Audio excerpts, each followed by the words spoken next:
Peace, family. It's your brother, Marc Lamont Hill. Day 104. 104 days Israel has been waging a war on Gaza. Every single day we see death. Every single day we see more destruction. Every single day we see more diplomatic failure. And at the same time, mainstream media continues to not cover this thing properly, not to cover this thing thoroughly. On October 7th, a lot of coverage. Not the right coverage, but at least a lot of it. November 7th, diminishing coverage. December 7th, very little coverage. Now, we're past January 7th. We're on January 18th. And the international media has basically turned a blind eye, with the exception of spotlighting certain terrorist activity and continuing to scream Hamas. Much of the national and international media attention here has been scant. And so my job, all of our job really, is to put a spotlight on that which has been rendered unvisible, non-visible, unseeable.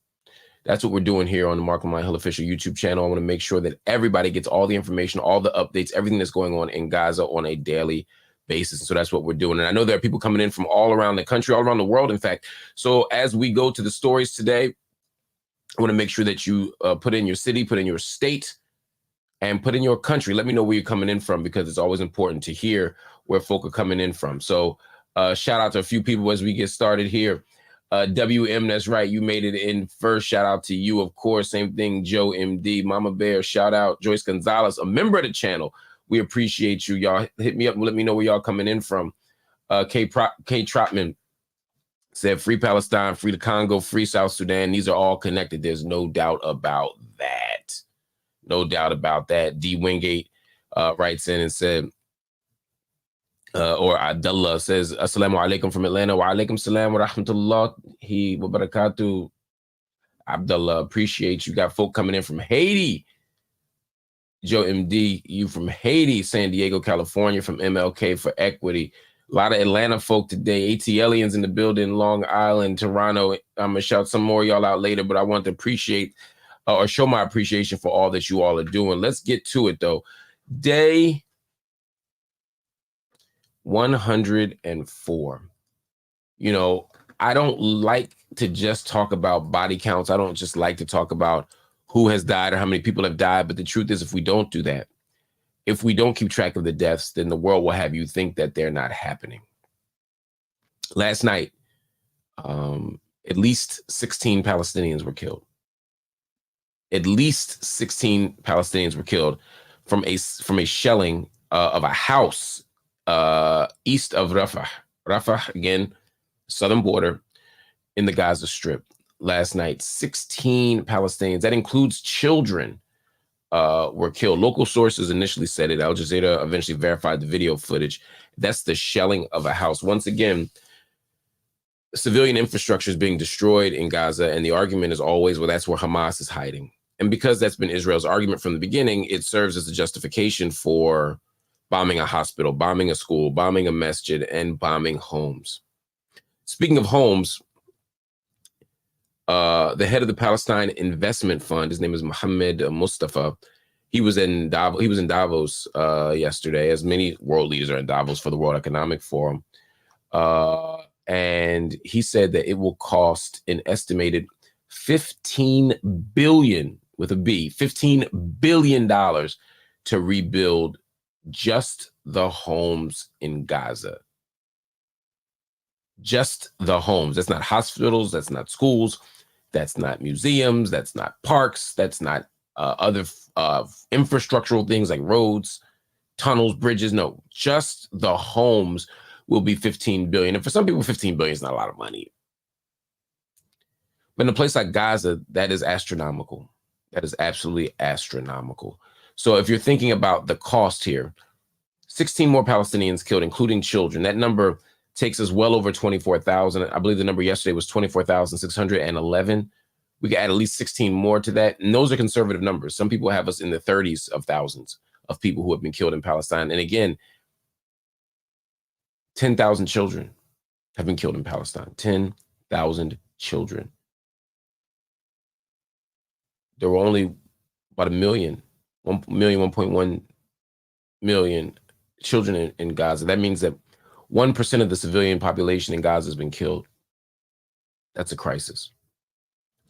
The U.S. Central Command, CENTCOM, said that it targeted 14 missiles that, quote, were loaded to be fired in Houthi-controlled areas of Yemen on Wednesday. Again, that's a reminder that what's going on in the Red Sea is not going anywhere. The U.S. is going to continue to attack. They're going to continue to view, as President Joe Biden said, Houthis' resistance efforts as outrageous. That was the word he used. And that it will continue to govern how the U.S. treats the Yemeni resistance to the Israeli occupation, and to more specifically to the bombardment of Gaza since October 7th. We're seeing a regional conflict shape up, and it's not getting any better. We're seeing Iran in the mix now. We're seeing Pakistan in the mix now. We saw tension there just yesterday. And Pakistan completely made it very clear that it was going to retaliate at some point. So if Pakistan is retaliating and Iran is on its heels potentially because of that, if Houthis are being attacked by the U.S., then when does the full-scale proxy war begin? These are the questions that people are asking. But the answer, or the solution rather, is quite simple. It could be simple. Stop killing Palestinians in Gaza. Stop the bombardment in Gaza. Pull for a ceasefire now. If you have a ceasefire now, there's no blockade in the Red Sea. If there's no blockade in the Red Sea, there's no missiles going to Houthis. If there's no missiles going to Houthis, there's no response from Iran. If there's no response from Iran, then you may not even see Pakistan involved in this mix at all. And so now you have a full-scale regional conflict tempered down. And that's what we need to see. But we're not going to see that. Because the global response has been a little bit different. Earlier today, China's foreign ministry spokesperson Mao Ning said to Iran and Pakistan, quote, avoid actions that would lead to an escalation of tension. Again, the focus is on what Iran is doing. The focus is on what Pakistan is doing, which is important. I think that's important. But even China's response doesn't get at the root cause here, which again is what? The bombing of the Gaza Strip. All right. We often talk about some bad news. I'm going to talk about a little good news. It's relative good news, but it's important. Yesterday, we talked about a deal being reached with Qatar, or 2 days ago with Qatar, to get medical aid into the region. Yesterday, we saw some progress on that. Well, we can say with complete certainty now that the Qatari support made it through. 5 trucks carrying medical supplies or medical aid for hospitals and 45 Israeli captives entered Gaza on Wednesday. Again, Hamas, Israel, they were able to get to the table, the proverbial table, for a deal that would allow these supplies in. Qatar brokered the deal. And as a result, we got 5 trucks of medical aid for supplies and for Israeli captives. So this is good news. But what we don't want is a reformist strategy. We don't want a reformist solution as opposed to a radical solution. In other words, we don't want to create a warmer and fuzzier bombardment. We don't want Palestinians to get relief as they continue to get bombed. We want to stop the bombs. So while I'm excited that these supplies made it in, we also have to make sure that that's not the end game, or that isn't viewed as the end game. All right. Some unsurprising news. The United States has redesignated Yemen's Houthis as a, quote, global terrorist group in response to their attacks on shipping in the Red Sea. That's according to Jake Sullivan, the White House National Security Advisor. The idea of deeming them a global terrorist group is fascinating. The argument, of course, is they're engaging in acts of terrorism that are now affecting every country in the world that goes through that shipping line in the Red Sea. I mean, that's the argument. And on its face, it makes sense until we understand that Yemen is not attempting, or the Houthis in particular, the Ansar Allah, are not attempting to engage in They're not. This isn't an act of terrorism to engage in some kind of political terrorism to countries around the globe to expand a political project or a mission, a global caliphate. None of those things, right? They simply are saying that this area, this shipping line, will not be accessible until there is a stop to the genocide in Gaza. From their perspective, they make an interesting legal argument, which is that the conventions on genocide require not only countries not to commit genocide or to demonstrate the intent to commit genocide, but that all countries who are party to this also have a duty to prevent genocide. And they're saying that this is what they're doing to prevent genocide. I don't know if that makes a persuasive legal case, but it makes a pretty interesting moral and ethical case, right? This is that something wrong is happening and we're engaging in civil disobedience, and yet we're being called the terrorists. It's a hell of a thing. Hit the like button if you're feeling that. Hit the like button if the Houthi argument I'm talking about. I'm gonna take a pause real quick before we get to the last part of the stories. Shout out to you, Stephanie Marquez, for becoming a new member of the Marc Lamont Hill official YouTube channel. We appreciate you. We're grateful for you. Anyone else who wants to hit that join button, it helps us expand the platform. It helps us get steady support on a monthly basis for building up this project and to be able to do things like what you're talking about right now. Corey T wrote in, again, another member of the channel. Shout out to you, Corey. Always good to see you, my brother. And said 5 trucks is a drop in the ocean. I mean, that's very true, referring to the aid that came in from Qatar yesterday. That's right. 5 trucks of support for 2.2 million people is a drop in the ocean. It will do very, very, very little to offer the type of support that people need. It's stunning, but it's something. We'll see what happens. Patrick Kelly writes and says, how likely do you think this will develop to a full-scale war? How much depends on the upcoming U.S. elections? It's a good question.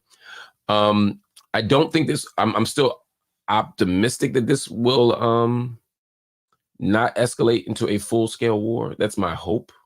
That is my optimistic hope. I'm hoping that the behind-the-scenes pressure that is being exerted on Israel will have some impact. Not because I think Israel can be persuaded to stop bombing. I mean, the United States has been, Netanyahu has been very clear that nobody, not the ICJ, not the United States, no one can stop them from completing their mission. So I don't think that that's it. But if the resources aren't there, if the aid isn't there, hopefully we can see some kind of negotiated ceasefire. I don't know if that will happen, but I'm hopeful that that will happen. Joe MD, thank you so much for the shout out. Thank you so much for that generous donation. I appreciate it. You're very much appreciated. Ish IO said, Brother Hill, do you think the U.S. could get charged with war crimes? Yes, I think they can get charged with war crimes, and I suspect they will be charged with war crimes.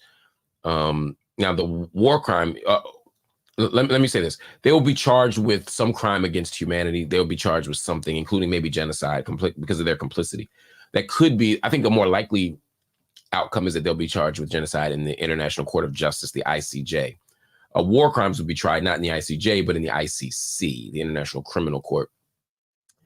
That's not to say that that isn't possible as well, but what we've seen from the ICC, which some of us, not jokingly, but not laughingly, refer to as the ACC, or the African Criminal Court, because it seems like only African nations get dinged for this. Only African nations seem to get hit with the criminal court system, the ICC court system. Because of that, I'm not sure how much it will matter, which is another issue, right? Even if you get charged with a war crime in the ICC, how much teeth, how much muscle does it have? Israel could also get charged in the ICC, even though Israel's not a party to it, even though they're not a party to the Rome Statute, I don't believe, because Hamas is, and because Palestine is, any crimes that happen in Gaza would then be party to the Rome Statute and party to the ICC. So we could see both Israel and the United States charged with more war crimes. And I guarantee you will see Hamas charged with war crimes, as we should, right? I mean, Hamas committed war crimes. I'd like to see everybody go to the table and let's see what justice says. Let's let justice prevail here. That would be my argument. Um, yeah. Let's move on to a couple other things. Unless you got another question or comment, y'all drop it in if you do. Um, in the meantime, let me just give a couple diplomatic updates before we go. Australian Foreign Minister Penny Wong said the country is, quote, deeply concerned by ongoing settler violence against Palestinians in the occupied West Bank. This is important because Australia itself is a settler colonial nation that is never done right by its people. And even Australia is saying they are deeply concerned by ongoing settler violence. That is important. It's also important to keep track of what's happening in the West Bank. Because I think too often, again, we ignore the violence that's happening in the West Bank. We ignore the issues that are happening there because Gaza is such a protracted and disturbing and devastatingly violent issue right now, both before October 7th and after, but especially after, that we lose sight of the fact that a lot of things are happening in the West Bank. I'll give you an example. Last night, Israel arrested 46 people from a single family. I'm gonna say that again. Israel arrested 46 people from one family in Tuku village near Bethlehem. That's in the West Bank, according to Al Jazeera Arabic. A military raid on the occupied West Bank's Tulkarem region, Tulkarem the city, not the Mukhayyam, not the camp, continued on to a second day. 6 Palestinians have been killed in Tulkarem, according to Al Jazeera. Hamda Salhud gave that update. And on Wednesday, yesterday, the Office of the UN High Commission for Human Rights called for an independent investigation into Israel's military amid deadly airstrikes on Nablus and raids in Tulkarem refugee camp. So now you have the UN High Commission or High Commissioner calling for independent investigation into Israeli military because they have airstrikes are not limited just to Gaza. We see airstrikes in Nablus. Nablus is a major city in the West Bank. It's also the home of Kanafe. They'll be happy to tell you. But also the raids, not just in Tulkarem, the city, which I just referenced with the military raids, but also the raids into the refugee camp, the Tulkarem refugee camp. This is striking. This is devastating. This is something that we have to pay careful attention to. And so on top of that, there's daily settler violence, and that's what the Australian foreign minister was speaking about. But I would hope that the Australian foreign minister would also be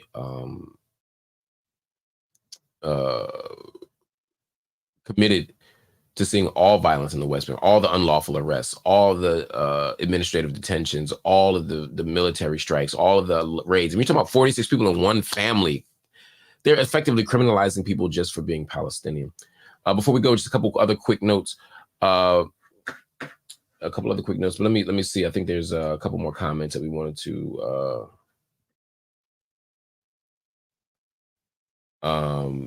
go.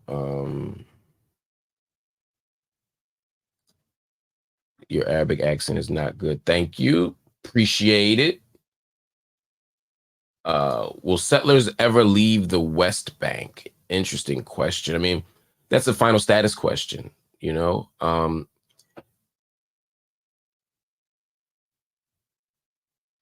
That's a final status question. You know, as there's nothing on paper right now that looks like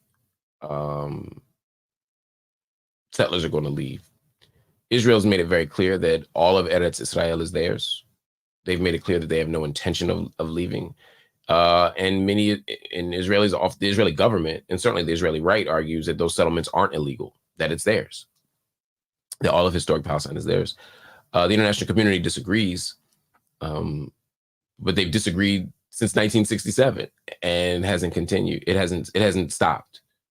So to answer your question, I believe in a free Palestine. And so if you mean literally, will they ever leave? Yes, I think they will either leave or we'll develop a one-state solution, one person, one vote in all of historic Palestine, such that leaving won't be the point, right? If it's a one-state solution, as opposed to the kind of one-state reality that we're looking at now.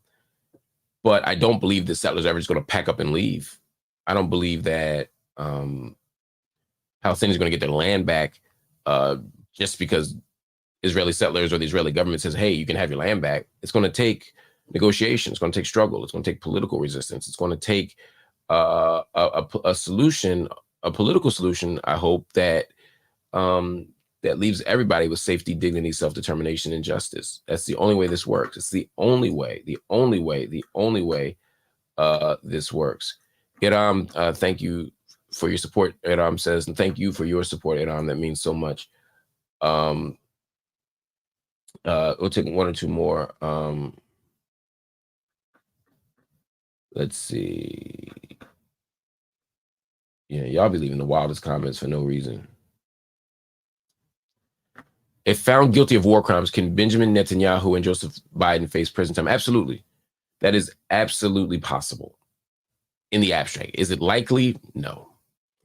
We've seen cases where people have been convicted in the ICC, including Putin, I believe. But we've seen people convicted of a crime in the ICC, but then it becomes a jurisdictional issue. We've seen leaders travel to places like South Africa, where they've been convicted in the ICC. They've been convicted of a war crime, and they've had to scurry out of the country before they got grabbed by that country's authorities. But because the question is, once you're found guilty, who has the jurisdiction and who has the will to actually enforce that, to actually grab or seize or arrest a particular leader or a particular entity for those war crimes? Most leaders will simply stay away from countries that are party to it or that agree with it. It's a challenge. What I'm saying is, it's a practical challenge to make it happen. But we'll see. We'll see. Ari Curtis sends a night. Thank you, Ari Curtis. Thank you so much. Thank you for your kind comment and your generous donation. I think there was one more comment we had here before one more thing here that we wanted to do. Oh, yes. The United Kingdom's Foreign Secretary David Cameron met Iran's Foreign Minister Hossein Amir Abdullahian on the sidelines of the Davos summit on Wednesday. And in a post on X, Cameron said that he made clear to him that Iran must cease supplying the Houthis with weapons and intelligence. So again, we're seeing the pieces be put into place for an international discourse and for a framing of this matter as Iran, right? Iran is funding the Houthis. Iran is funding Hezbollah. Iran is secretly training Hamas, right? So all of this becomes a problem that lays at the feet of Iran, as opposed to a problem that emerges out of a long-standing military occupation, bombardment, siege, and the framing and construction of an apartheid state. That is how we're seeing the shift. So everyone will be talking Iran once again and demonizing Iran, as opposed to talking about the actual issues here. So that's what's going on, y'all. I appreciate y'all. I appreciate y'all for watching this live. I appreciate y'all for hanging in there. I appreciate your generous comments. I appreciate that y'all appreciate this. Stephanie Marquez said, thank you so much for these updates. So disappointed and done with corporate Western media. Appreciate you. That's all I'm trying to do. I'm just trying to build up a community of people who care about these issues and to create interest in these issues, because we're on day 104, y'all. We're on day 104. Operation Protective Edge, which was in the summer of 2014, was 51 days. So we've already more than doubled. We've already more than doubled the amount of days that the Palestinians have been bombarded, that they've been beaten and shot and bombed. And somehow the world's attention is not fixed on this sufficiently. But again, that's why we're here. That's the work that we're going to do every single day. Everybody hit the like button. If you like this conversation, if you like what's going on, hitting the like button lets the algorithms on the YouTubes know that this matters to you, and it helps us expand the content to other eyeballs. Also, hit the subscribe button. We want you to be a part of what we do every single day. Hit that little bell which allows you to get updates every single day when new content comes out. And we put out new content every single day. And if you're so inclined, you can also support the channel financially. You can hit the join button and become a member of the Marc Lamont Hill official YouTube channel that we appreciate so much. It allows us to have consistent monthly support for what we do. It allows us to expand programming. It allows us to build new technologies. It allows us to construct a studio just for this. It allows us to add more voices to the podcast list and build a full independent media network. And then lastly, if you want to donate directly to us cash and avoid all the corporate cuts that they take, all the YouTube cuts and such, you can just go to MLH TV on Cash App, drop something in. Nothing is too small. Even $1 helps. We really appreciate it. Again, it helps us support and build independent voices, independent media, independent conversation. All right, family, we'll be back later in the day with much more. We'll see you then. Peace.